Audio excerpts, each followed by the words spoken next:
Bwana Yesu asifiwe. Haleluya. Najisikia kuyanena maneno ya Mungu aliye hai. Najisikia kuyanena maneno ya Mungu aliye hai. Najisikia kuyanena ya Mungu, maneno ya Mungu anayeishi.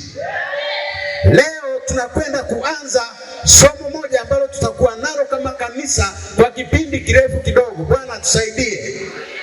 Na Mungu yuko katikati yetu kwa sababu tangu subuhi Sunday School ameanza kuonekana. Ameanza kutoa introduction au utangulizi wa hili somo ambalo tunaenda kuwa nalo kama kanisa kwa kipindi fulani. Bwana asifiwe. Lipo somo zuri. Somo hili tutaenda nalo kwa vipindi. Na hili somo ndilo linalotusababisha tunakusanyika mahali pamoja kama kanisa. Bwana asifiwe.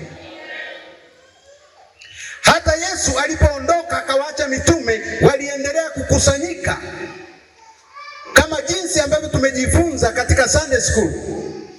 Tunamwona hata Paulo alipokuwa akielekea Dameski, akitoka Yerusalemu kwenda Dameski kulitesa kanisa, akiwa amebeba zile barua alizopewa na makuhani na wakuu wa dini, akielekea Dameski ambayo ni Syria kwa sasa. Njiani akakutana na mwanaume wa wanaume ambaye ni Yesu Kristo, akamtokea. Alipomtokea akarudi, akaenda kukaa Arabuni katika jangwa la Arabia, na baadaye akarudi Antiokia ambayo ni Uturuki kwa sasa. Akatulia pale Uturuki. Ukisoma katika Biblia inaonyesha alitulia, na katika kuomba wakiwa mahali pamoja kama kanisa, ndipo Bwana akamtokea kama tulivyojifunza Sunday School. Bwana asifiwe. Huyo ni mtume Paulo. Kwa hiyo somo letu tunalolianza lina nguvu za kimungu, linamweka mshirika katika upeo na katika mtazamo unaomfanya awe na imani iliyothabiti kwa Mungu wake anayemwamini, linalomfanya awe na misingi imara katika kumtumainia Mungu. Bwana asifiwe. Hili somo, andika kichwa cha habari, kinaitwa misingi ya imani. Misingi ya imani ya Mkristo, misingi ya imani ya mtu aliyeokoka. Bwana asifiwe. Iko misingi mingi. Yapo mafundisho ya namna tofauti tofauti. Upo upepo wa aina tofauti tofauti unapita katika dunia. Yapo madhehebu ya aina zote nyingi. Yapo manabii wengi. Yapo makanisa mengi. Lakini sisi tunayo misingi inayotujenga katika mwili wa Kristo kama wa Pentekoste. Bwana asifiwe. Tunaenda kuiangalia misingi ya imani yetu inayotufanya tuamini katika huyu Kristo ambaye ametuokoa kutoka dhambini. Nataka leo niwe na Mungu anisaidie. Najisikia kuhubiri, lakini ninaamini Mungu atanisaidia nifundishe zaidi. Haleluya. Ili tuweze kwenda pamoja. Tuanze kwa kuandika misingi ya imani. Misingi ya imani. Hii ni misingi ya mtu aliyeokoka. Yapo mambo ambayo unatakiwa kuyasimamia wewe kama mtakatifu na mtu ambaye umeokoka. Ipo misingi. Maana ya misingi ya imani ni kwamba hii ni kanuni au ni sheria au kanuni zinazotuongoza sisi katika njia hii ya kwenda mbinguni ambayo ni njia ya wokovu. Bwana asifiwe.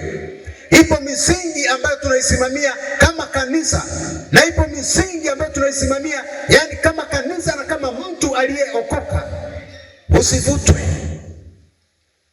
ukasikia watu wanaamini katika kitu fulani na ukaelekea huko. Tuna misingi ambayo imejengwa katika mwamba ulio imara ambaye ni Yesu Kristo. Bwana tusaidie sana. Kwa hiyo hizi ni kanuni au au sheria au agizo au utaratibu ambao tunaufuata sisi tuliookoka ili tuweze kufika mbinguni. Bwana tusaidie. Tunaamini kwamba imani ni kuamini kwa jambo fulani ambalo haulioni, kama inavyosema katika Waebrania. Ukisoma ile Waebrania 11 utaona unakuwa na hakika ya mambo yasiyoonekana, yanakuwa ni bayana ya mambo yatarajiwayo. Kwa msingi wetu wa kwanza kwetu tuliookoka, tunaamini Biblia ni neno la Mungu. Huo ndio msingi wetu wa kwanza. Tunaamini Biblia ni neno la Mungu. Msingi wetu wa kwanza kama mtu uliokoka, kama unaenda mbinguni, kama Pentekoste, tunaamini Biblia ni neno la Mungu. Biblia ni neno la Mungu ambalo limeandikwa kwa uvuvio wa Roho Mtakatifu.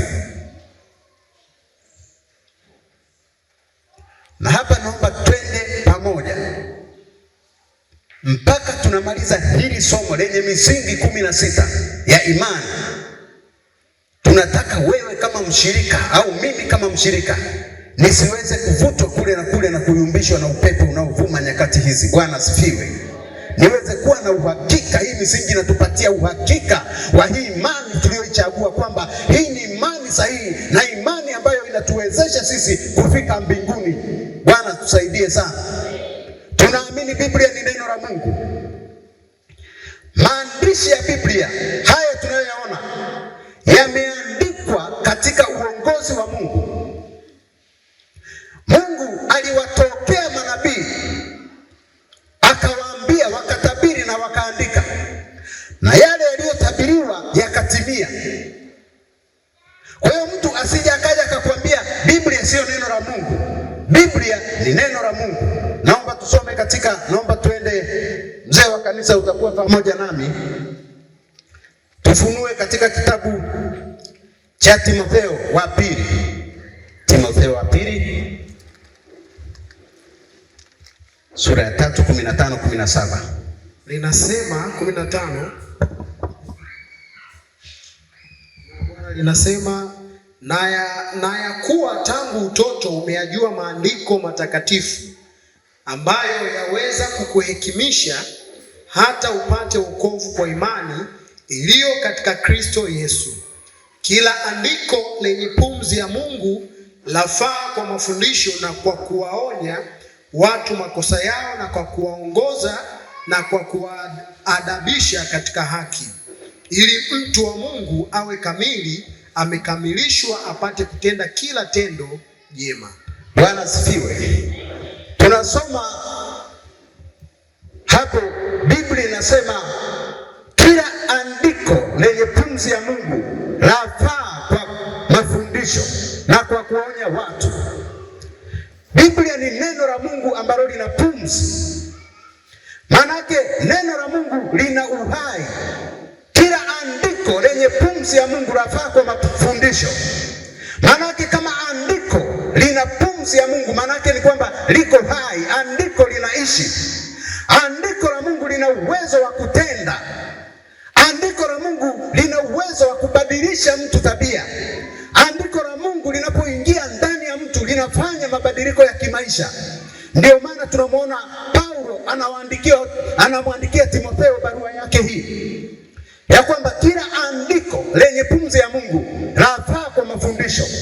Sio kila andiko analitaja kama andiko lenye pumzi ya Mungu. Sio maandiko yote yana pumzi ya Mungu. Bwana asifiwe. Mengine ni maandiko tu watu wamejitungia. Sio kila andiko lenye pumzi ya Mungu, lakini neno la Mungu ambalo ni Biblia limeandikwa likiwa na uvuvio wa Roho Mtakatifu na lina pumzi. Biblia inasema lina pumzi. Na ukisoma baadhi ya maeneo, kama ukisoma kwenye Waebrania, utaona kwamba neno la Mungu linaweza kutambua Ukiangalia pale utakuwa unaandika, naenda haraka ili tuweze kwenda kwenye conclusion. Ukisoma kwenye Ibrania 4:12, neno la Mungu linaweza kutambua, na kama linatambua manake ni neno ambalo liko hai. Bwana asifiwe. Ni neno lenye pumzi, linaweza kutenda, linaweza kutambua mawazo ya mtu, linaweza kujua. Kama linaweza kujua, manake Biblia hii ni neno la Mungu lenye uhai ndani yake. Unapolijua neno la Mungu unakuwa hai, manake unakuwa hai, kiroho chako kinakuwa ni hai. Kiroho chako kinaweza kutambua kwamba jambo hili sio la kimungu na hili ni la Mungu. Manake unapewa uelewa na utambuzi wa rohoni wa kuweza kutambua, kwa sababu neno liko ndani yako. Mshirika akikosa neno la Mungu ndani yake, manake hayuko hai, macho yake ya kiroho yamekufa. Hawezi kuona, hawezi kutambua. Hila za adui zikija hawezi kujua. Mipango ya adui ikija dhidi yake hawezi, anachukulia kwa akili ya kawaida, kwa sababu uhai wa andiko haupo ndani yake. Andiko ambalo ni pumzi ya Mungu linapokuwa ndani ya mshirika, anakuwa hai. Bwana asifiwe. Matendo yake yanakuwa yako hai, kiroho chake kinakuwa hai. Maana unapokuwa roho yako, kiroho chako kiko hai, una uwezo wa kupigana vita ya kiroho, una uwezo wa kutambua mawazo ya shetani. Ndio maana Waebrania inasema kwamba linatambua, linaweza kujua mawazo. Neno la Mungu linajua mawazo. Hivyo sisi kama waenda mbinguni tunaamini katika andiko hili ya kwamba Biblia ni neno la Mungu, kwa sababu Biblia ina maneno yaliyo hai. Yanapoingia ndani ya maisha ya mtu, au Biblia inaposomwa na mtu, basi lile neno linaweza kubadilisha maisha yake. Bwana tusaidie sana. Mabadiliko ya mwanadamu yanatokana na kulijua neno na kulisoma neno la Mungu ambalo ni hai, kama inavyosema katika Timotheo, kama tulivyosoma hapo, na kwenye Ibrania, ukiangalia Ibrania ile 4:12. Hivyo neno ndio uhai wa mwanadamu, neno ndio uhai wa Mkristo, neno ndio uhai wa muumini, neno ndio uhai wa kujua matendo yaliyo mabaya mbele za Mungu. Neno la Mungu ukilijua linakutenga na uovu, linakuambia hiki kitu hakifai, hiki kinafaa kwa ajili ya utukufu wa Mungu. Hivyo tunajitenga na uovu kwa sababu neno la Mungu liko ndani yetu na linaongea. Neno la Mungu likiwa ndani ya mshirika, anaweza kujua ni kipi kinachompasa kufanya. Neno la Mungu likiwa ndani ya mtakatifu, maana yake anaweza kujua ni jambo gani alifanye na ni jambo gani asilifanye. Bwana tusaidie sana. Biblia ni neno la Mungu lililo hai, na tunasema ni neno la Mungu lililo hai hata tunaposoma kwenye ile Kutoka 20 mstari wa 1 na kuendelea. Tunaona Musa alipewa zile sheria kutoka mbinguni, akaambiwa aandike. Mungu anamwambia Musa aandike. Tunaamini kwamba Biblia ni neno la Mungu kwa sababu Mungu alisema na Musa, akamwambia aandike sheria zake ambazo zitawaongoza wana wa Israeli. Nazo hizo sheria zikawa ni sheria zilizo hai, zikaanza kuonekana katika maisha yao ya kimwili na ya kiroho. Wakatembea na Mungu kila walipoenda, na mahali walipokosea Mungu aliwaadhibu kwa sababu walikosea sheria zake. Bwana tusaidie. Neno la Mungu, neno la Mungu ni uhai wa muumini. Neno la Mungu ni uhai wa mtakatifu. Neno la Mungu linatoka kwa Mungu mwenyewe. Aliwatumia manabii, wakasema, wakatabiri na yakatimia. Bwana asifiwe. Hivyo mtu asije akafika sehemu, naomba nikuambie, usifike sehemu kababaishwa kama mtu uliokoka. Hili neno liko hai na linafanya. Ukilijua neno la Mungu kwamba liko hai na ni maneno ya Mungu, tunaamini na liko hai, linafanya, hautababaishwa na mtu yoyote. Bwana tusaidie. Ndio maana tukiangalia hata Yesu alivyokuja duniani, Ibilisi anamjaribu Yesu, anamwambia mtu hataishi kwa mkate tu, bali kwa kila neno litokalo katika kinywa cha Bwana. Bwana tusaidie sana.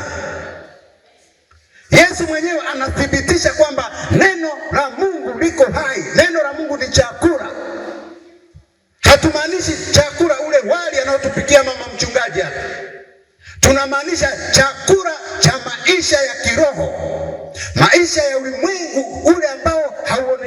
katika macho ya damu na nyama. Bwana tusaidie. Hivyo Biblia ni neno la Mungu. Hata Yesu tunayemwamini alithibitisha hilo, akasema mtu hataishi kwa mkate tu. Bwana tusaidie. Tunalitambua neno kama Biblia kama neno la Mungu lenye uhai ndani yake, linaloishi, linalotenda. Ukilijua neno la Mungu ambayo ni kweli, linakuweka huru. Unakuwa huru mbali na dhambi, unakuwa umetengwa. Neno la Mungu linaweza kumtenga mtu, likamtoa katika uovu, likamleta katika utakatifu. Kwa sababu lina uhai, linaweza kumtenga mtu na dhambi.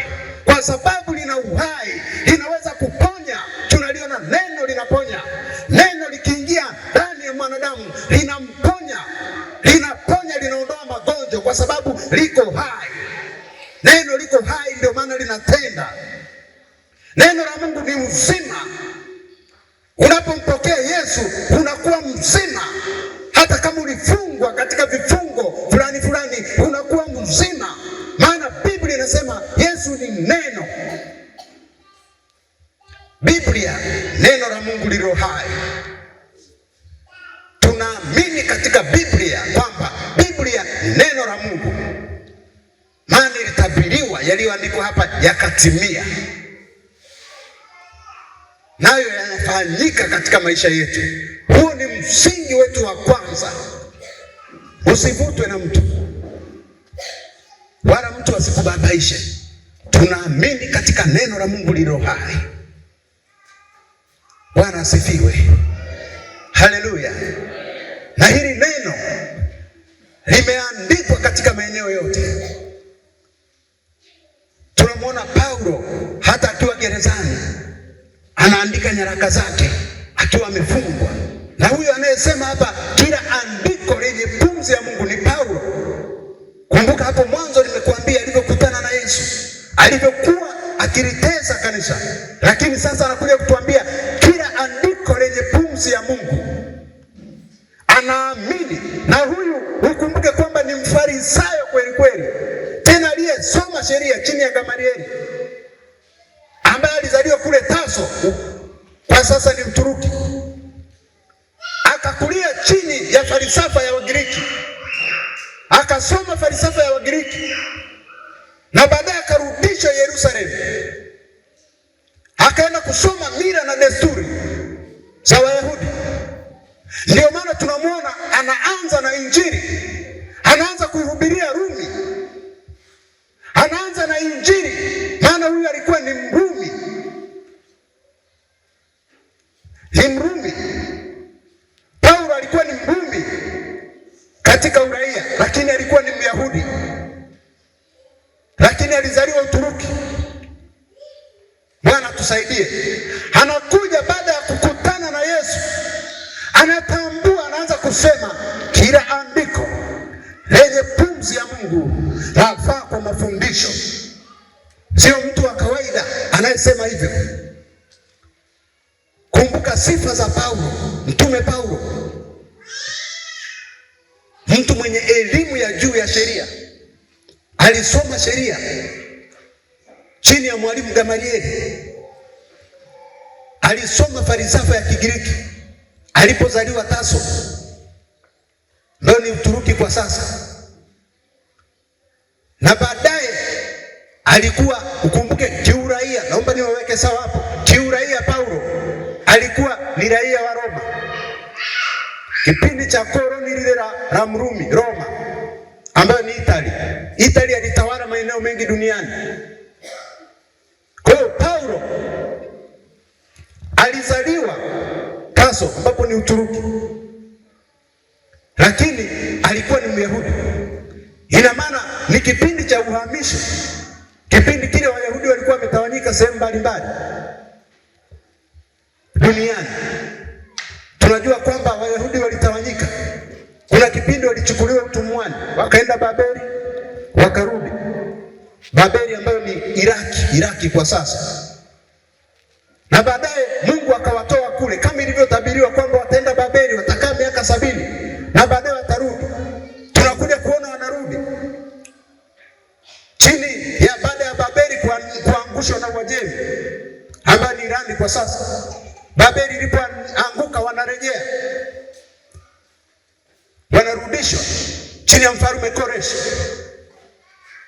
Hivyo huyu ni mtu ninayemzungumzia ambaye ni Myahudi kweli kweli, na mtu ambaye amesoma elimu ya hali ya juu, lakini alipokutana na Yesu anasema kila andiko lenye pumzi ya Mungu lafaa kwa kuonya watu. Hebu lione andiko hili la Bwana kwamba ni neno lililo hai, linaweza kuadabisha, linaweza kugeuza maisha ya mwanadamu, linaweza kutenda, linaweza kubadilisha maisha ya mtu. Kila andiko linapumua. Penda kusoma Biblia kwa sababu ni andiko la Mungu lililo hai. Penda kusoma Biblia kwa sababu linaweza kugeuza maisha yako yakawa tofauti na jinsi ulivyo. Bwana asifiwe. Andiko ni neno la Mungu. Biblia ni neno la Mungu, linaweza kubadilisha maisha ya mwanadamu, linaweza kumtia nguvu. Ndio maana tunaona Biblia inaandika, Isaya anatabiri kuhusu kuzaliwa kwa Yesu, anatabiri kuhusu mateso ya Yesu pia. Ukianza kuangalia utaona Isaya anatabiri kuzaliwa kwa Yesu. Ukisoma, naomba usome ile Isaya 7:14. Hebu tuangalie hapo. Kwa hiyo Bwana mwenyewe atawapa ishara. Tazama, bikira atachukua mimba, atazaa mtoto mwanamume, naye atamuita jina lake Imanueli. Siagi na asali atakula, wakati ajuapo kuyakataa mabaya na kuyachagua mema, kwa maana kabla mtoto huyo hajajua kuyakataa mabaya na kuyachagua mema. Amen. Asante. Kwa nini tunasema Biblia ni neno la Mungu? Kwa nini tunasema Biblia ni neno la Mungu? Maana tumesema msingi wetu wa kwanza, Biblia ni neno la Mungu. Kwa nini? Tumesema lina nguvu, lina pumzi, lina uhai. Lakini jambo lingine ni kutimia kwa yale yaliyotabiriwa. Biblia ni neno la Mungu kwa sababu linatimiza yale yaliyotabiriwa. Tunamwona Isaya anatabiri kwamba atazaliwa mtoto, ataitwa jina lake Emmanuel. Na ukisoma katika Mathayo 27:27. Mathayo 27. Soma Mathayo 1:22. Mathayo 1:22. Mathayo 1:22, neno la Bwana linasema, hayo yote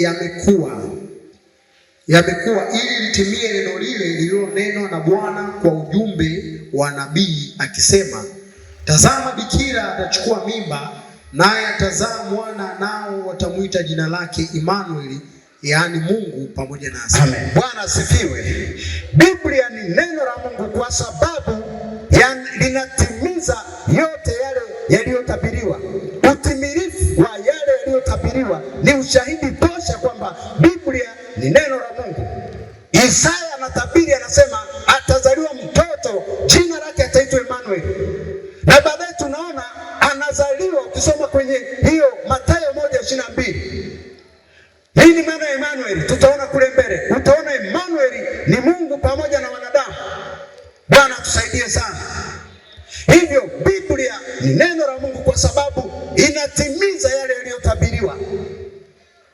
Na hapa tunaongelea Isaya zaidi ya miaka 700 na kitu anatabiri, anamuona Yesu kuwa atazaliwa.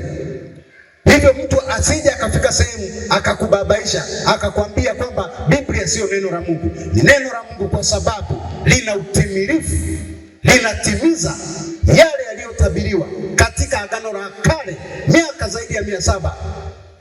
Linakuja kutimia ukiliona katika Agano Jipya. Lina ulinganifu, lina utimilifu. Neno la Mungu ni kweli na amina. Bwana tusaidie. Biblia ni neno la Mungu halisi na linatimia linapotabiriwa na manabii. Linatokea, tunaiona katika Agano Jipya pia. Maandiko haya yameandikwa zaidi hata miaka 1000, lakini yanakuja kutimia. Hivyo watakatifu wa Mungu kwamba Biblia ni neno la Mungu linalotimia. Na tunamwona Isaya pia katika Isaya 53, naomba tu uandike utasoma. Anatabiri mateso ya Bwana Yesu atakayopata. Anatabiri kuhusu maisha ya Bwana Yesu. Yesu anaonekana kama mtu aliyedharauliwa. Anayaona mateso ya Bwana Yesu. Na ukisoma kwenye Mathayo 27 pale utaona mateso aliyoyatabiri Isaya yanakuja kutokea katika maisha ya Yesu. Bwana tusaidie. Biblia ni neno la Mungu, lina utimilifu. Manabii walichokitabiri kinatimia. Yesu anatabiriwa kuzaliwa, anazaliwa. Yesu anatabiriwa kuteswa kabla hajakuweko miaka 700, anaonekana kuzaliwa na anateswa kama ilivyotabiriwa. Bwana asifiwe. Bwana tusaidie sana. Huo ndio msingi wetu wa kwanza, kuamini kuwa Biblia neno la Mungu, yaliyotabiriwa yanatimia. Biblia ni hai, neno lililo hai, linatenda, linabadilisha maisha ya mtu, lina ahadi zinazotimia. Likiingia kwa muamini, linabadilisha maisha yake, linaponya. Kama lisingekuwa hai, watu wasingepona. Kama lisingekuwa linatimia, basi Yesu asingezaliwa kama ilivyotabiriwa. Tunaamini Biblia ni neno la Mungu kwa sababu neno lilo hai, linatenda, linabadilisha maisha ya mtu. Pia kwa sababu yaliyotabiriwa yanatimia. Bwana tusaidie. Huo ni msingi tunaoenda nao kama watakatifu. Vipo vitabu vingi ambavyo vinaandikwa, lakini hiki Biblia ni kitabu chenye neno la uzima, neno lililo hai. Bwana tusaidie. Msingi wetu wa pili, nimesema tutajifunza hili somo. Tuna misingi 16 ya imani hii tuliyoiamini. Msingi wetu wa pili, tunaamini Mungu ni mmoja aliye hai na wa kweli. Mungu ni mmoja aliye hai na wa kweli. Naomba tuangalie Torati 6:4. Torati 6:4. Sikiza Israeli, Bwana Mungu wetu, Bwana ndiye mmoja, nawe mpende Bwana Mungu wako kwa moyo wako wote na kwa roho yako yote na kwa nguvu zako zote. Tunaona Musa anaandika hapo kwamba Mungu ni mmoja. Tunaamini katika Mungu mmoja ambaye ni Mungu aliye hai na wa kweli. Bwana tusaidie. Zipo dini tofauti duniani. Kwa mfano, ukienda India unakuta kuna Mungu wao mkubwa ambaye ni sanamu. Baadhi ya watu wanaamini hivyo, lakini utakuta kuna miungu wengine wadogo wadogo. Baadhi ya mataifa yanaamini hivyo, na sio hao tu niliowataja, ni baadhi ya mataifa na baadhi ya dini zinaamini hivyo. Unakuta kuna limungu likubwa alafu kuna miungu wadogo wadogo. Cha ajabu sasa, unakuta wanauzwa mpaka sokoni. Tusipojua kwamba Mungu tunayemwamini ni Mungu aliye hai, inaweza ikatokea umetoka hapa, Mungu amekuinua, umeenda sehemu, unakutana kuna Mungu anauzwa, na wewe ukanunua Mungu wako, kwa sababu haujui kwamba Mungu tunayemwamini ni Mungu mmoja na Mungu aliye hai peke yake. Imani yetu hii tulio nayo inaamini katika Mungu mmoja aliye hai, na ni Mungu wa pekee na wa kweli, ambaye amegawanyika katika Utatu Mtakatifu, ambaye ni Baba, Mwana na Roho Mtakatifu. Bwana tusaidie. Ninaomba hapa Mungu anipe utulivu kidogo. Mungu ni mmoja mwenye Utatu Mtakatifu, ambaye ni Baba, Mwana na Roho Mtakatifu. Na ndio maana hata asubuhi tukasoma kwenye ile Mathayo 28, enendeni mkawafanye. Yesu anathibitisha, anasema enendeni mkawafanye watu kuwa wanafunzi wangu, mkiwabatiza kwa jina. Kwa jina, sio kwa majina, kwa jina. Kwa jina la Baba, Mwana na Roho Mtakatifu. Manake ni Mungu mmoja mwenye nafsi tatu zilizogawanyika katika nafsi tatu, ambaye ni Baba, Mwana na Roho Mtakatifu. Bwana asifiwe. Ndio maana Yesu anabatizwa. Anapobatizwa anatoka kwenye maji. Alivyobatizwa, sauti inasikika kutoka mbinguni inasema, huyu ni mwanangu mpendwa. Baba anaongea, nafsi hiyo. Bwana asifiwe. Mwana anabatizwa, nafsi inaongea. Mungu muumbaji anaongea, aliyeiumba mbingu na dunia. Mwanzo pale, hapo mwanzo ukisoma, Mungu Baba, nafsi hiyo inasimama. Mwana anabatizwa, halafu Roho Mtakatifu anashuka kama hua kukamilisha utatu mtakatifu. Bwana asifiwe. Mungu tunayemwamini ni Mungu aliye hai, mwenye nafsi tatu zinazopenda. Tunaamini katika Mungu mmoja ambaye anajidhihirisha katika nafsi tatu za Baba, Mwana na Roho Mtakatifu. Hatuamini nje ya hapo. Ukikutana na kitu au mtu anakuambia mambo mengine, kumbuka hili: tunaamini kwa Mungu mmoja anayejidhihirisha katika nafsi tatu. Na ndio maana unaposoma Biblia unamwona Yesu na Tomaso. Habari za Yesu na Tomaso kwenye ile Yohana 20 nafikiri. Tomaso anataka kuamini. Haamini kwamba Yesu kweli ni yeye aliyefufuka. Maana Yesu alipotokea, kipindi Yesu anafufuka, Tomaso inaonekana hakuwa katikati yao, hakuwepo. Lakini anataka kuamini. Anakuja kuamini Yesu. Tomaso anadhihirisha, anasema, Bwana wangu na Mungu wangu, mbele ya Yesu. Kama Yesu asingekuwa katika hizi nafsi tatu, asingelikubali kuitwa hivyo. Bwana tusaidie. Tunaye Mungu Baba. Na ndio maana ukisoma katika Injili ya Yohana, ukiangalia ile Injili ya Yesu, huwa ninaita, nikianza ile Yohana 17 kwenda mpaka 20 pale, huwa ninaona msimamo wa Bwana Yesu katika Injili. Wanamgeuza pale, Mafarisayo wanamwambia mambo, lakini bado amesimama. Anawaambia yuko Baba. Anaidhihirisha nafsi ile kwamba yuko Baba. Hata walivyofanya namna gani, bado anasema yuko Baba. Anamtaja kama baba yake, naye anajidhihirisha kama mwana katika jinsi ya mwili. Bwana tusaidie. Tunaamini katika hilo. Mungu mmoja, Mungu aliye hai, Mungu aliyeiumba mbingu na dunia, anayedhihirika katika utatu mtakatifu, Mungu Baba, Mungu Mwana, Roho Mtakatifu. Ndio maana Yesu anasema tuwabatize kwa jina la Baba, Mwana na Roho Mtakatifu. Hakusema majina,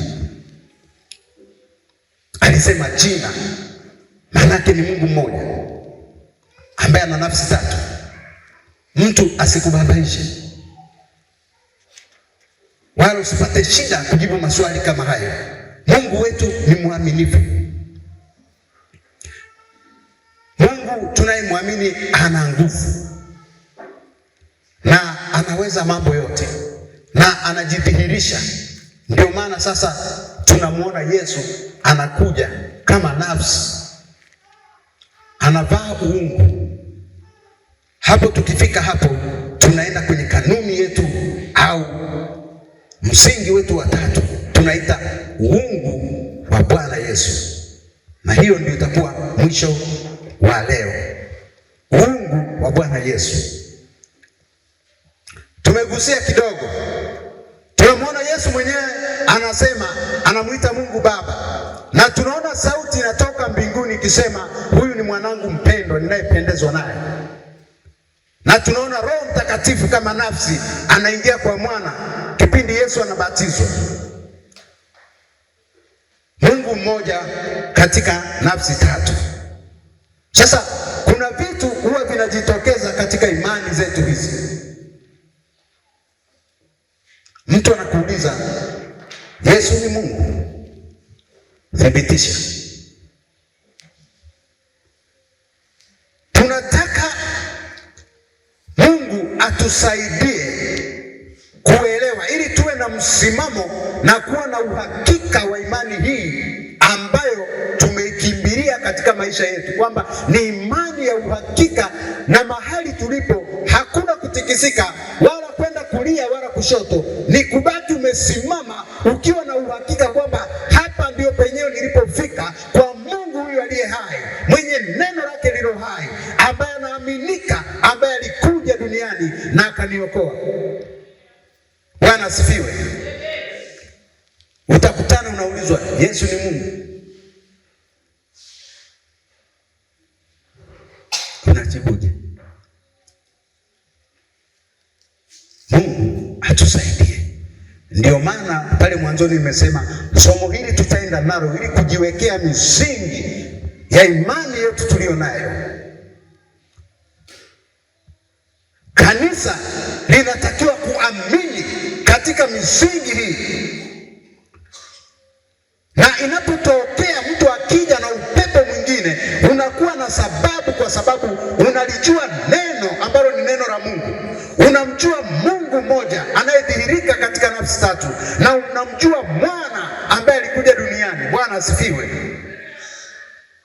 Unajua hata kuna kanisa lolote tu, baadhi ya makanisa, sio yote, unaweza ukauliza, wanakiri kwamba Yesu ni mwana wa Mungu, alikufa na akafufuka. Sio kwamba kwa sababu anakiri kwamba Yesu ni mwana wa Mungu, alikufa na akafufuka, basi na wewe unakimbilia huko. Utapotea. Mtu anakuambia Yesu ni mwana wa Mungu, alikufa na akafufuka, kesho namkuta kilabuni. Mtu anakuambia Yesu ni mwana wa Mungu, unakuta kesho ni mgongo. Ndio maana nasema hii misingi itatusababisha sisi kuchambua, kuelewa, na Bwana atusaidie tuelewe kusudi la Yesu kuja duniani, tuelewe kusudi la Mungu, tuelewe misimamo yetu, tuelewe tunatembeaje katika njia hii ya kwenda mbinguni. Tutembee tukiwa tunajiamini, na hata kama kuna mtu ambaye anaenda anachomoa msingi mmoja, anasimama nao na kuanzisha dhehebu lake, tuweze kumgundua na tuweze kujua kwamba hii sio imani yetu, hii sio imani ya kwenda mbinguni, kwa sababu huyu amechomoa msingi mmoja, akasimama nao, akaiacha mingine, akatoka katika njia iliyo sahihi. Misingi yetu yote inatufanya kuwa kamili na kwenda katika njia inayotupasa ili tuweze kufika mbinguni. Haleluya.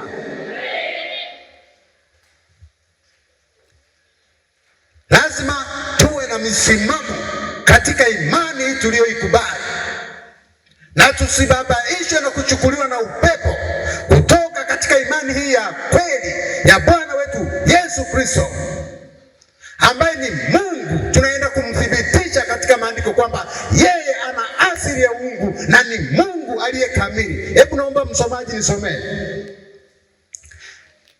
Wacha tu tuende kwanza. Uungu wa Bwana wetu Yesu Kristo. Tunamuona Isaya anatabiri katika Isaya ile tuliyosoma 7:14. Inasema atazaliwa, ataitwa Emmanuel. Nini maana ya jina Emmanuel? Tumesoma pale, inaonyesha kwamba Emmanuel ni Mungu pamoja nasi.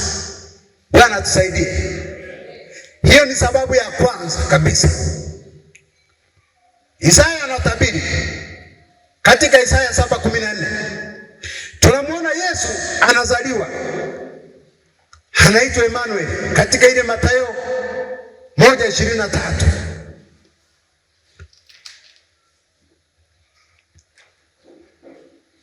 Tunaona Yesu Yesu anazaliwa anaitwa Emmanuel. Emmanuel maana yake Mungu pamoja nasi. Na wengine wanaenda mbali zaidi ya hapo. Ukisoma unajua Biblia imeandikwa katika nyakati tofauti tofauti. Imeandikwa na imepita katika lugha tofauti tofauti. Imeandikwa kwa lugha ya Kiebrania. Imeandikwa kwa lugha ya Kiyunani. Kiebrania ambacho ndio ni Kigiriki. Kwa hiyo Biblia ilikuwa ikiandikwa, lakini ukiyafuatilia maana ya jina halisi Emmanuel ni Mungu aliyetoka juu akaja kukaa pamoja na wanadamu. Yesu alitoka juu akaja kukaa pamoja nasi, akaja kuishi. Ni Mungu aliyeuvaa mwili akaja kukaa pamoja na wanadamu, akatambua, akaishi kama mwanadamu. Haleluya! Habari hii ni njema sana, habari nzuri. Mungu aliyetoka juu akaja kukaa pamoja na wanadamu, ndio maana halisi ya jina Emmanuel. Ukifuatilia kwa undani, aliyeacha enzi yake akauvaa mwili akaishi pamoja na wanadamu. Imani yetu inatupa kumwamini huyo aliyeshuka kutoka juu akaja duniani akauvaa mwili akaishi kama tunavyoishi. Tunaamini hiyo. Bwana asifiwe. Sije ukafika sehemu mtu uliyeokoka unayemjua Yesu, mtu anakuambia Yesu sio Mungu, nakubali.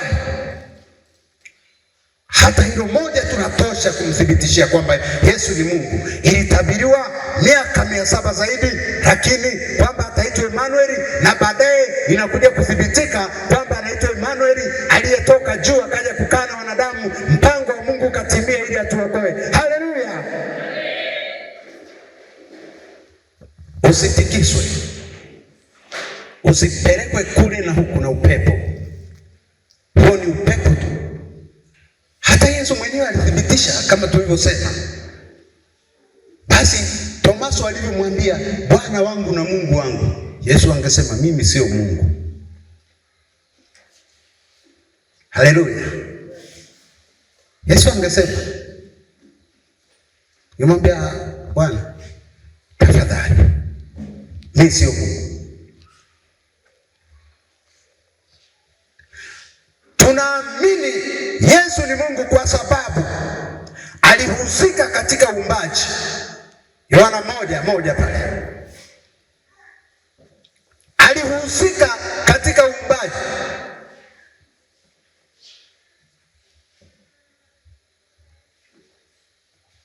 Yesu anaonekana kuhusika. Naomba tusome ile Yohana 1 mpaka pale mbele tutakapo nani? Yohana 1:1. Yohana 1:1. Hapo mwanzo kulikuwako neno, naye neno alikuwako kwa Mungu, naye neno alikuwa Mungu. Huyo mwanzo alikuwako kwa Mungu. Soma namba 8, mstari wa 8. Huyo hakuwa ile nuru, bali alikuja ili aishuhudie ile nuru. Kulikuwako nuru halisi amtiai nuru kila mtu akija katika ulimwengu. Alikuwako ulimwenguni, hata kwa yeye ulimwengu ulipata kuwako, wala ulimwengu haukumtambua. Alikuja kwake, wala walio wake hawakumpokea, bali wote waliompokea aliwapa uwezo wa kufanyika watoto wa Mungu. Amen. Somee mstari wa 58. 58.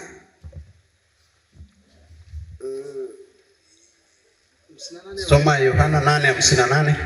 Yohana 8:58. Neno la Bwana linasema,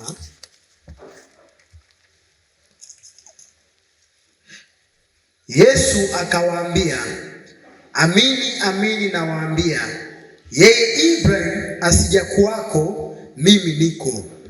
Bwana asifiwe. Tunamwona Yesu pale, yeye ni neno, anatajwa kama neno, na Biblia inaonyesha hakikufanyika chochote pasipo yeye.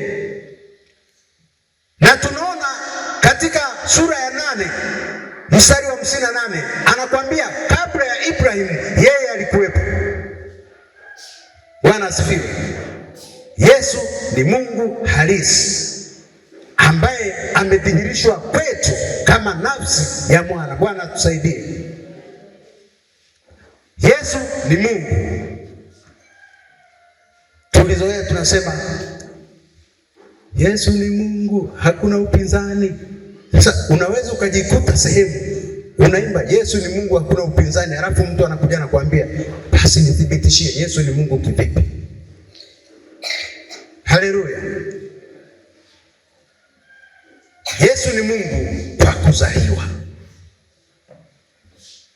Kuanzia kuzaliwa kwake anatabiriwa kama Mungu Emmanuel, Mungu pamoja na wanadamu. Bwana tusaidie. Kuzaliwa kwake kuna thibitisha kwamba Yesu ni Mungu kama tulivyosoma, na tumeona na tafasiri ya hilo jina. Lakini pia tunaangalia maisha ambayo Yesu aliyaishi. Ni maisha ambayo hayakuwa maisha yenye dhambi. Aliishi maisha matakatifu kuanzia kuzaliwa mpaka anakufa, hata kufufuka na kupaa kwenda mbinguni. Ni maisha ambayo mwanadamu hakuwahi kuishi. Kwa hiyo Yesu ni Mungu kuanzia kuzaliwa. Maisha yake yanathibitisha kwamba yeye ni Mungu, na hata yeye mwenyewe anakiri, hakuweza kupinga ya kwamba yeye sio Mungu. Alipoitwa Mungu hakuwa na upinzani juu ya hilo. Kwa hiyo kama mtakatifu mwenda mbinguni, imani hii tulio nayo ni imani ambayo inamwamini Yesu kuwa ni Mungu, na maandiko yanathibitisha kwamba Yesu ni Mungu, tena ni Mungu mwenye nguvu. Bwana tusaidie. Nisomee mstari wa naweza ukawa wa mwisho, Tito 2:13. Waraka wa Paulo kwa Tito.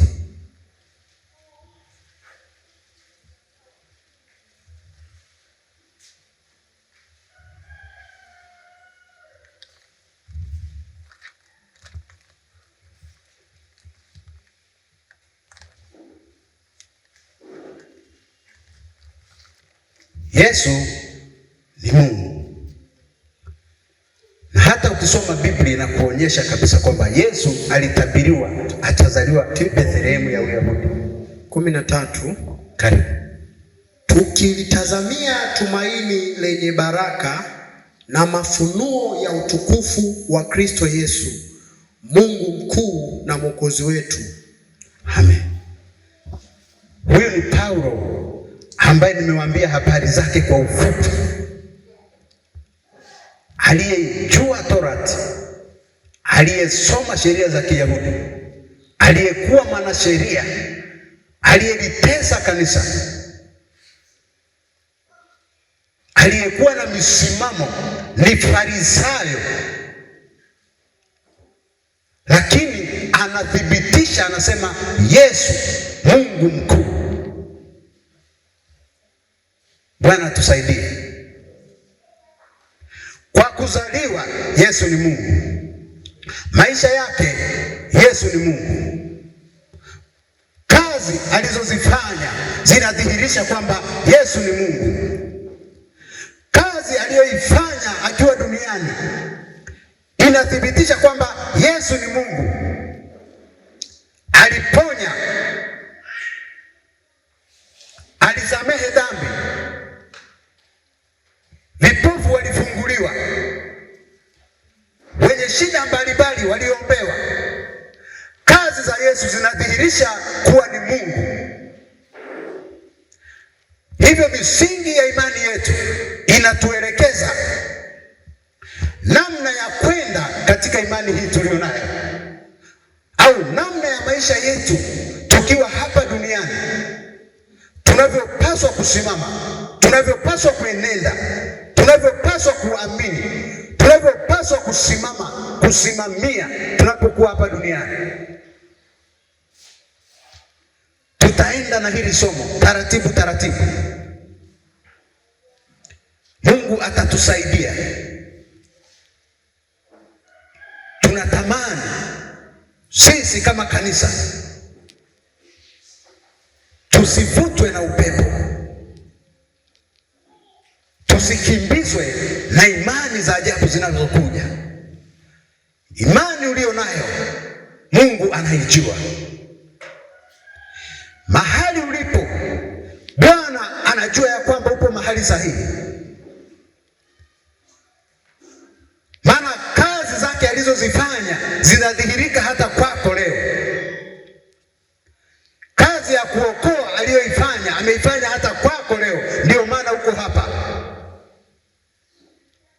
Kazi ya uponyaji aliyoifanya hata sasa ana uwezo wa kuifanya katika maisha yako, ndio maana uko hapa sasa.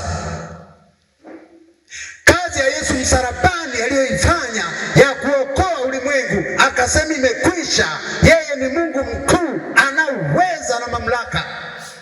Mamlaka yake ni ajabu sana anaposhuka katika maisha ya mtu. Ndio maana tukasema badiliko linatokea. Badiliko haliwezi kutokea kwa mtu ambaye ana imani isiyokuwa na msingi imara. Bwana tusaidie. Mungu ni mwaminifu sana, ndio maana anatutengeneza. Bwana asifiwe. Anatutengeneza hata sasa, ataendelea kututengeneza, na mchana wa leo atayatengeneza maisha yako vizuri, kwa sababu umejua. Kwa ufupi, Mungu tunayemwamini ni mmoja, hatuna miungu mingine, hatuna sanamu. Tunaamini Yesu ni mwana wa Mungu. Ukimjua Mungu popote utakapokuwa hautayumbishwa. Ndio maana tunaona wakina Danieli, tukisoma tunaona wakina Shadraka, Meshaki na Abednego walivyokuwa wamechukuliwa kwenda utumwani, kwa sababu walikuwa wamemjua Mungu wa kweli na wa haki, na walisha hapa kumwabudu yeye, hawataabudu miungu mingine. Tunaona wakiwa Babeli wakiambiwa kwamba waisujudie sanamu ya Nebukadneza, Danieli wanasema hawawezi. Ni kwa sababu walimjua Mungu aliye hai, Mungu wa kweli na wa haki. Maisha ya muumini ambaye hamjui Mungu anaweza akavutwa na upepo, akavutwa na hali fulani, lakini wakina Danieli, Shadraka, Meshaki, Abednego walisimama na Mungu wao, kwa sababu walijua ni Mungu aliye hai, na huyo Mungu ndiye tunayemwabudu na sisi, na neno lake linasema tunaamini katika Mungu aliye hai, aliyewatokea Shadraka, Meshaki na Abednego katika tanuru lile la moto. Hata leo anaweza kukutokea, hata leo anaweza kukutengeneza. Bwana aliniambia akasema yuko katika kipindi cha matengenezo ya kanisa. Bwana anaitengeneza kanisa, ni kusimama tu ukaamini ya kwamba ninamwamini Mungu aliye hai na Yesu Kristo aliyemtuma akaja kwa namna ya kimwili, Mungu aliyechukua mwili akazaliwa, akafa, akafufuka, akafanya kazi yake kama ilivyoandikwa. Yupo hapa leo. Haleluya. Bwana yuko hapa. Bwana aliniambia ana matengenezo ya kanisa. Haleluya. Na ninamwona Bwana analitengeneza kanisa kama alivyosema. Anawatengeneza watu, anawarekebisha, anawaonya, anawaumba upya, anawatengeneza, anawaimarisha, kwa sababu yeye ni Mungu mkuu, hashindwi na kitu. Tunaamini Mungu aliye hai, Mungu mwenye uweza sana kuliko akili zetu. Ametukuka, ameinuka, Mungu mwenye uweza. Danieli akasimama akasema, Dario, sitaweza kukuabudu kwa sababu ninamjua Mungu aliye hai. Danieli asingeweza. mpaka anatupwa kwenye tundu la simba, alikuwa na uhakika,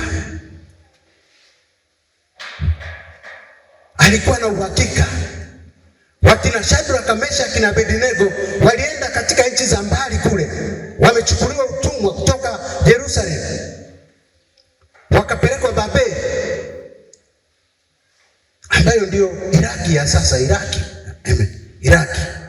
Babeli ni tunapozungumza Babeli, tunapozungumza Uajemi na Uamedi, tunazungumzia Irani ya sasa. Wakiwa Babeli wanaambiwa waabudu sanamu, lakini wanakataa. Ni kwa nini? Kwa sababu walijua wanayemwabudu, tumjue tunayemwabudu kwamba ana nguvu, ana uwezo, ni wa kweli na wa haki, anaweza kutengeneza maisha yetu. Haleluya!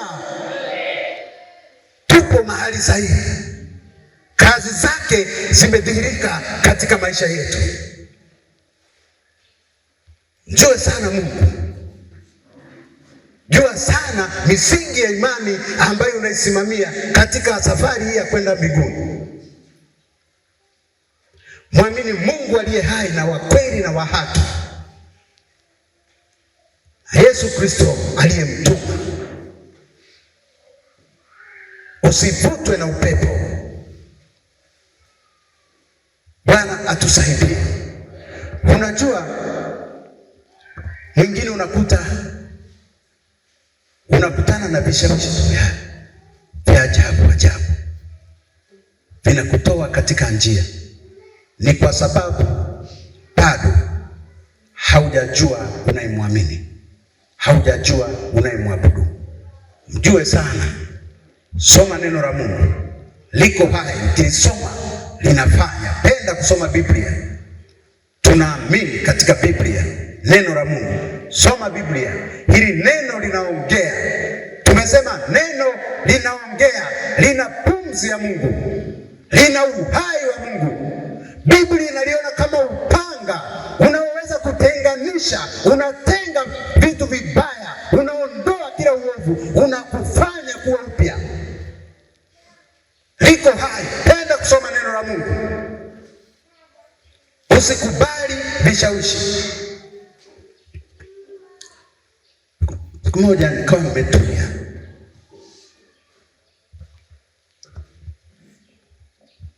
Roho Mtakatifu anasema, unajua Roho Mtakatifu tutakuja kusoma na Roho Mtakatifu. Tunaamini, ni kati ya misingi tunayoamini. Tunaamini katika Roho Mtakatifu, tutasoma na huo msingi. Kwa nimetulia, Roho Mtakatifu ananiambia, sema, unajua niko katika matengenezo ya kulitengeneza kanisa. Unajua, anafundishaga mchungaji hapa alikuwa anaongea, Roho Mtakatifu anasema, Roho Mtakatifu anaongea. Maana tunamwamini Mungu aliye hai, anayejidhihirisha katika nafsi tatu. Zile nafsi tatu zinatenda, zina uwezo wa kufanya, zina uwezo wa kufanya, zina uwezo wa kuongea, zina uwezo wa kufanya kitu ndani ya maisha yako, zina uwezo wa kubadilisha maisha yako, zikasema na wewe, zikakubadilisha ukawa kiumbe kipya.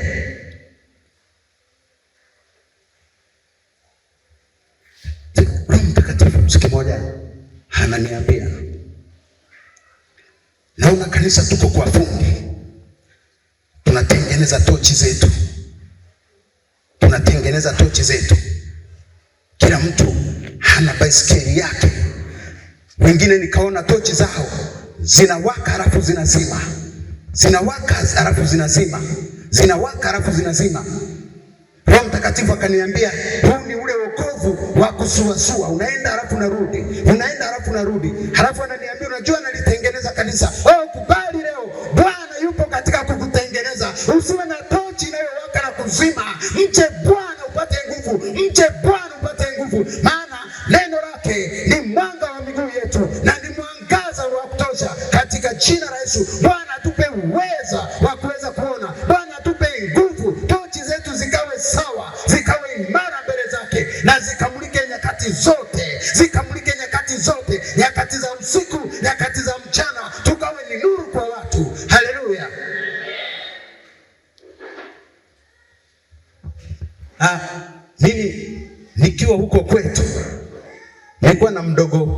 wangu yule mchungaji yule aliyefanya hapa mkutano wa nje, Mchungaji Dani Unanga.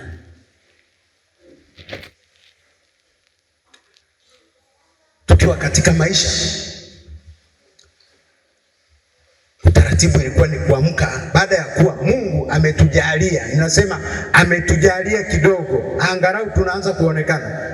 Unaamka saa 11 au saa 10 au saa 10, kuanzia saa 10 mpaka saa 11 unaenda ziwani. Kuna zile kule kwetu tunaita kira, unaweka kama mabua fulani hivi, alafu samaki wakiingia humo wanakatalia humo, unaenda kuchota.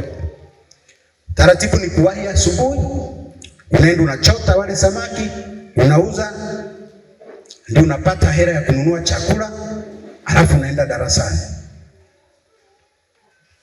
Na hapo Mungu ametujalia, nimepata baiskeli. Lakini hapo mwanzo, kabla sija mridhisha hicho kitengo, niseme hiyo nafasi, mdogo wangu yule aliyekuwepo hapa, tulikuwa hatuna baiskeli. Nilikuwa ninaamka saa 10, nawahi kule, naamka saa 10 nakamua. Hivi ulishawahi kuona mkuri anakamua?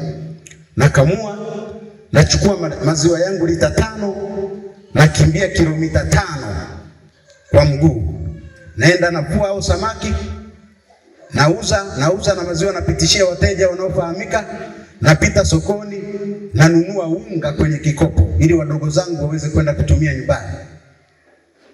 Nikimaliza hivyo ndio narudi naenda darasani. Hiyo ni kazi ambayo nimeifanya kwa muda wa miaka mingi. Nikatembea hizo kilomita 5 kila siku miaka kadhaa, mpaka ikafikia kipindi nikikaa nasikia haya yanauma, naanza kuzunguka kwenye uwanja wa nyumbani, nafanya miguu hivi. Yameshazoea kutembea miaka na miaka. Sasa usituone tunasimama tunang'ang'ania katika hii imani.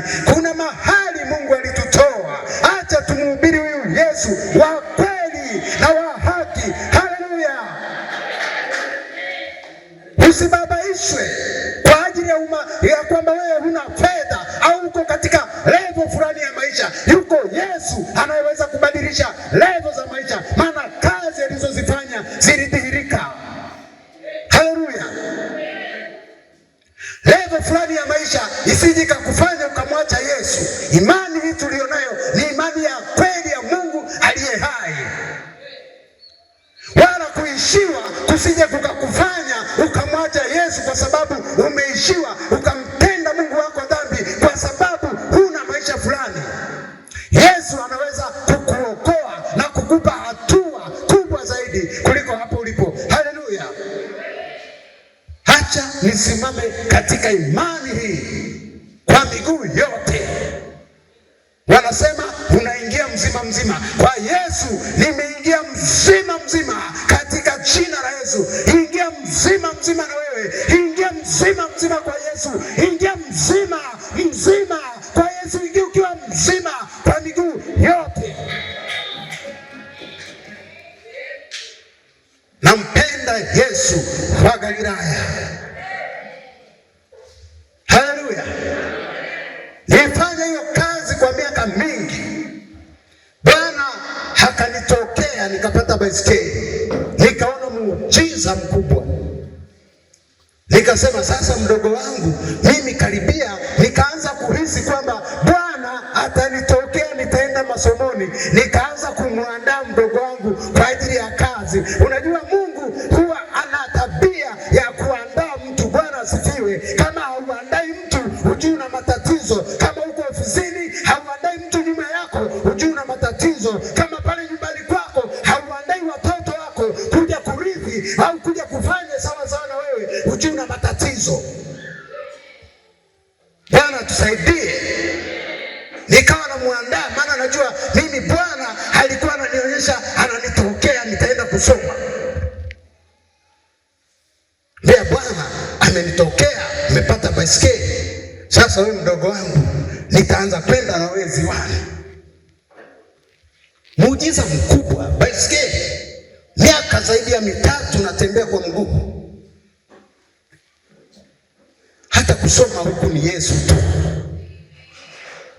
Yesu tu. Mtu asikudharau. Huko hapa unamwamini Mungu aliyefufuka katika wafu, aliyefufua Lazaro, aliyeponya wagonjwa. Halafu anasema ukikaa ndani yake naye ndani yako, utaomba lolote utapewa. Halafu mtu anakuja anakuambia hii sio imani. Kungekuwa kuna ruhusiwa, unamtemea na mate usoni, unamwambia, unamuongezea na kofi juu. Lakini sasa tumeokoka. Unajua kuna watu huwa wanauza, anakuambia wokovu sio wa thamani. Kuna mtu mmoja aliniuza, nilichukia kweli. Nilimwambia sijui mchungaji, siku moja sijui mke wangu aliniuza kweli. Yaani aliniuza, nikasikia vibaya. Amesema vibaya. Amesema vibaya kuhusu Mungu ninayemwamini. Ujisikie wivu kwa Bwana. Ujisikie wivu. Bwana wako anaposema vibaya, usinyamaze kimya. Sema kwa Bwana, sema kitu. Sikia wivu ndani. Sikia wivu ndani. Sikia wivu ndani kwa ajili ya Bwana. Maana Bwana ndiye nguvu yetu, ndiye msaada wetu, ndiye kimbilio, ndiye mlinzi wetu. Haleluya. Mungu mkuu Yesu Kristo. Haleluya. Sasa nimemfundisha. Tunaelekea sasa kuvua samaki alfajiri. Baiskeli yetu haina tochi. Ni giza kwa giza. Giza kwa giza. Halafu spidi haina breki. Mtumishi wa Mungu mmoja hapa akawa ananiambia yeye alikuwa anapiga kwa mguu. Mzee wa kanisa Devi anasema breki yake ilikuwa ni tairi. Acha tumtumikie Bwana, maana ametutoa mbali. Haleluya. Mzee wa kanisa Devi, Bwana ametuokoa. Alipotutoa tunapajua, ndio maana tuna msimamo. Hata tukikosea tunakimbia, tunasema Bwana ni wewe, niende wapi? Nirudi kwako. Acha Bwana nikae pamoja na wewe. Tukichikwa na matatizo tunatulia na Bwana, tunasema ni wewe. Tunalia na Bwana, hatuangalii, tunalia kwa Bwana. Tunasema Bwana nisaidie, Bwana umeniokoa, uliyenishindia yale. Daudi akasema Bwana aliyemwokoa na dubu haweza kumwokoa. Haleluya. Mwokozi Yesu Kristo aliye hai, mtetee katikati ya mataifa. Mtangaze popote ulipokuwa ni Bwana. Mseme bila kuona aibu. Sema habari zake. Haleluya. Mungu ni mwaminifu na wa haki. Tuna imani mchungaji, imani ya kweli. Wengine wanatafuta haya mambo hawajapata kuyaona. Wanakwaya wameimba hapa mambo ambayo hawakuyasikia wala kuyaona. Leo yako wazi kwetu, tunayaona. Haleluya. Nikasikia mhubiri mmoja anasema nyakati zile wanatabiri, wanaona teknolojia ya sasa. Enzi hizo wanatembea kwa mguu. Si tunamwona hata Paulo. Paulo anatoka Yerusalemu anaenda Dameski. Ndio Syria. Sasa Dameski, mji mkuu wa Syria unaitwa Dameski. Kwa hiyo Paulo anatoka Yerusalemu kwenda Dameski. Alipokutana na Yesu, alikuwa na punda, sio wana theology wanasema huenda alikuwa na punda au farasi, lakini mara nyingi walikuwa wanatembea kwa miguu. Hata wana wa Israeli walipochukuliwa mateka kwenda Babeli walipelekwa kwa miguu karibia kilomita elfu ngapi kutoka Yuda mpaka unaenda mpaka Babeli Iraki, karibia kilomita 2000 na kitu. Walitembea barabarani wiki kadhaa kutoka Yerusalemu kwenda Babeli, kwenda Iraki huko, wakipitia Mesopotamia. Hata Sauli kilomita karibia 200 na kitu kutoka Yerusalemu kwenda Dameski.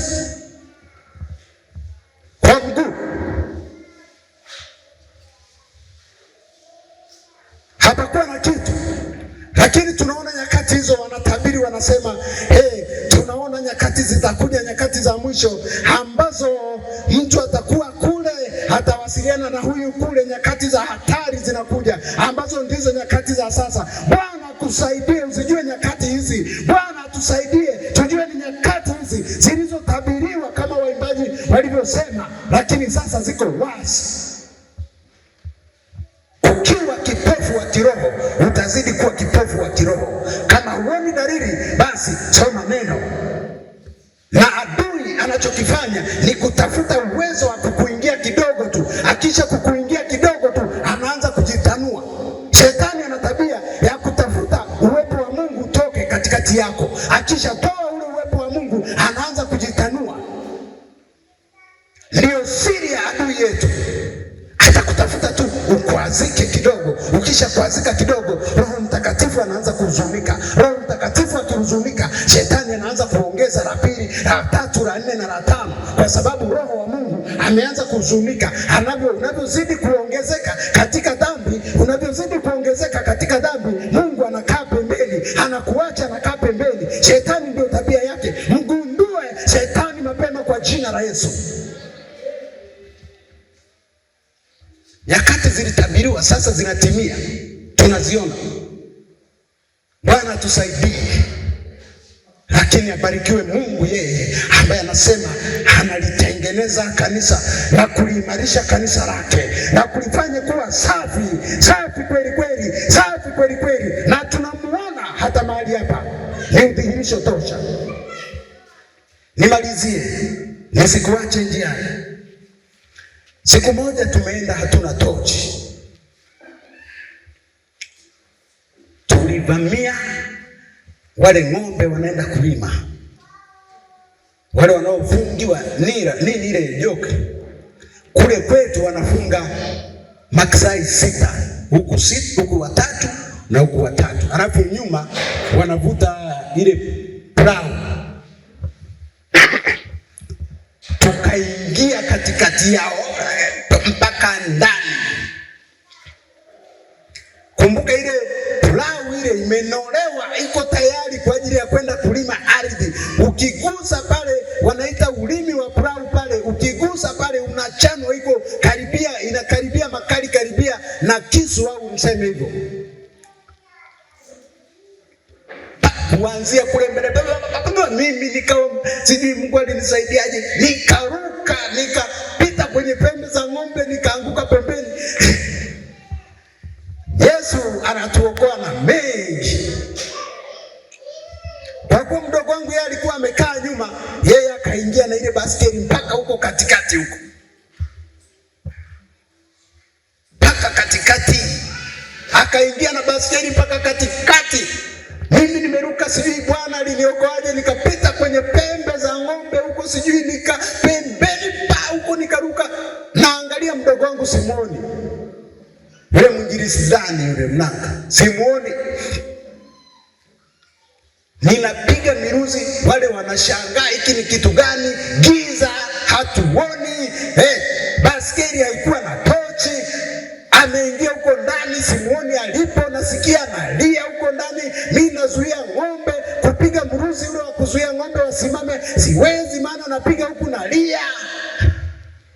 Yangu napiga, najua mdogo wangu kafia huko, kakatwa na ule ulimi wa plau umekwenye, nasikia analia ndani ya ng'ombe huko. Madhara ya kutokuwa na tochi katika maisha yako. Bwana akupe tochi ya kuangaza, maana neno lake ni mwanga, neno lake ni taa ya miguu, ni mwangaza wa njia yako. Bwana akupe tochi, neno lake ambalo ni kweli, likae katika maisha yako, liangaze, ling'ae katika maisha yako. Usivamie vitu visivyofaa mbele zake. Usipokuwa na tochi ambayo ni neno la Mungu katika maisha yako, utaenda usikokujua, utavamia usipopajua. Kwa jina la Yesu, Bwana akupe mwanga wa kuona na kujua thamani ya neno lake. Haleluya. Tungekuwa na tochi tungeona, lakini hatukuwa na tochi, ndio maana tukavamia. Bwana tusaidie. Hivyo tuna imani iliyothibitika. Imani hii siyo ya mashaka, ni ya kweli na amina. Neno la Mungu ni uponyaji. Neno la Mungu ni uzima. Neno la Mungu ni mwamba. Linapoingia ndani ya mtu linafanya mabadiliko. Naomba tusimame.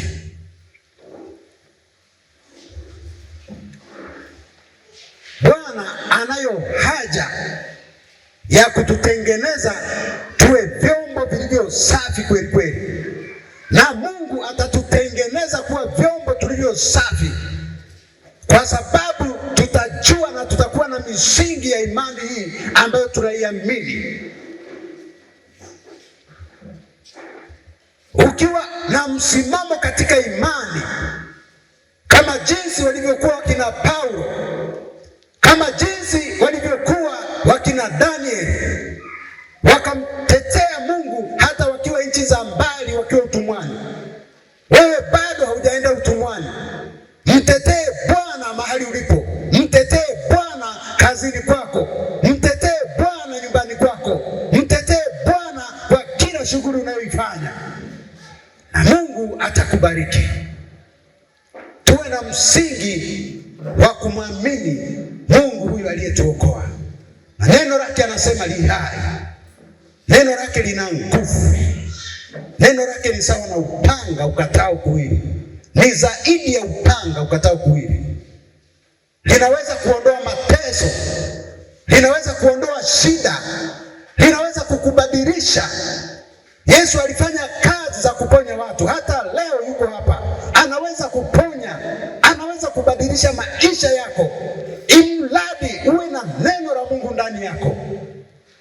Ukikosa neno la Mungu ni sawa na baiskeli inayoenda mbele bila tochi, utavamia popote. Siku moja huyo mdogo wangu ameenda haina tochi, akavamia mtu anatoka kuwanga, hana nguo, anashangaa yuko gizani, anaenda anashangaa mtu kwenye steering pap yuko uchi, anatoka kuwanga. Usipokuwa na neno la Mungu ndani yako, utavamia hata ambavyo havikufaa, utavamia hata mchawi atakupiga hata makofi. Usipokuwa na msingi, utachezewa hata na washirikina, wachawi watakupiga makofi, umelala ndani. Tunataka uwe na msimamo kupitia neno la Mungu lilo hai. Neno ndio uzima, neno ndio kila kitu. Neno la Mungu ni moto ulao, sio maandishi ya kawaida. Likikaa ndani yako ni moto, unaharibu kazi za shetani katika maisha ya muamini, unaharibu matendo ya giza, unaleta nuru ile ya kweli na uzima na kujiamini na kuwa na imani iliyothabiti katika Mungu unayemwamini. Bwana tusaidie. Mungu ni mwaminifu. Tumejifunza misingi hiyo mitatu.